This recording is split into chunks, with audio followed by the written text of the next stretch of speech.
Hi mga ka-Dream Homes and welcome back to my channel. And again, nandito na naman tayo sa aking house tour. And then meron akong ipapakita sa inyo na brand new house and lot sa exclusive subdivision dito sa may Antipolo Rizal. Before we start, please don't forget to click like, subscribe, and hit the notification bell para updated ka sa mga bagong video na i-upload ko. So tara, simulan na natin yung house tour. Yung price and details pala nito mga ka-Dream Homes nasa description box. So ngayon, simulan na natin ang pag-check ng elegant house na ito. So yan guys, so nakita na natin yung facade ng property. So ngayon, pasok tayo dito sa may man gate.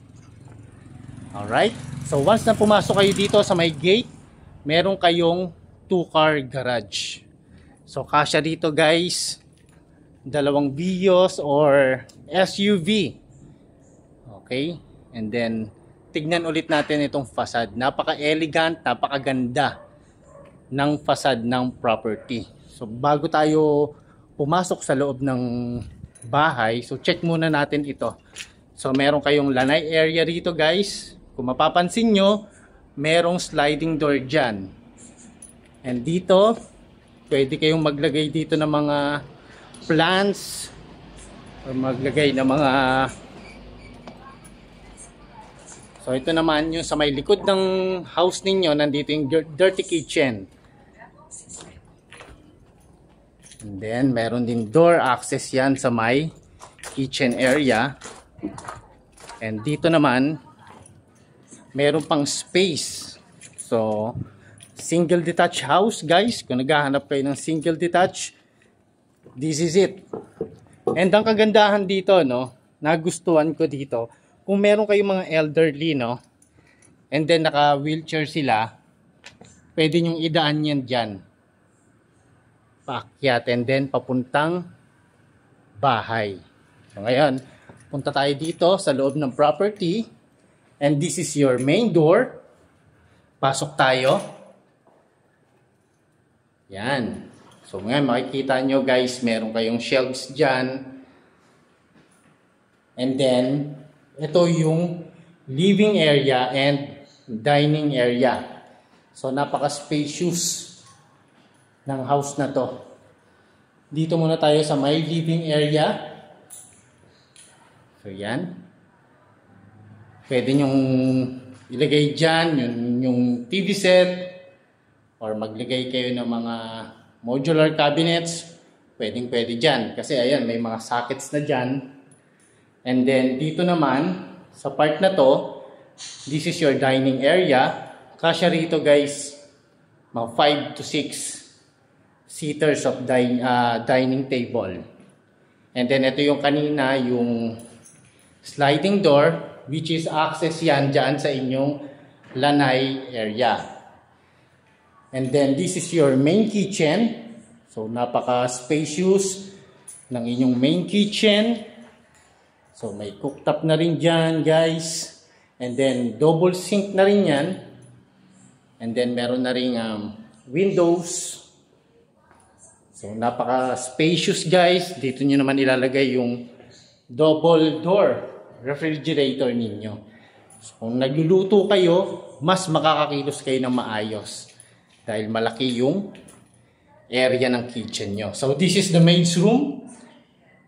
So malaki yung maid's room. Pero guys, kung hindi naman kayo nagme-maids, pwede nyo itong gawing first bedroom. Lalong-lalo na kung meron kayong elderly. Okay? And then, nandito naman yung toilet and bath. So this is the first toilet and bath sa ground floor. Alright. So ngayon nakita natin yung ground floor. Proceed tayo dito sa may second floor. So yan, merong mga hanging lights. So ang dami niyang windows para syempre hindi mainit yung loob ng bahay. So ngayon, nandito naman yung second toilet and bath. And ngayon, puntahan natin yung bedroom number 2. Since na ginawa nating bedroom number 1, yung sa may baba. So, ito na yung bedroom number 2. So, meron siyang provision for window type of aircon.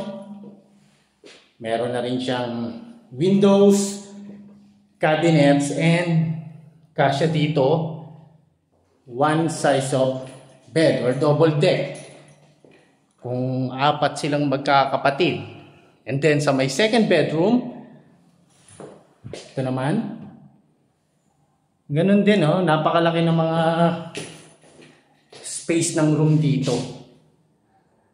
Sa inyong lights, cabinets, and meron na rin siyang provision for window type of aircon. So ngayon, puntahan natin itong part na to, which is the balcony. So yan. And may kita ninyo, ito yung inyong view. So mountain view. So greenery. Greenery vibes.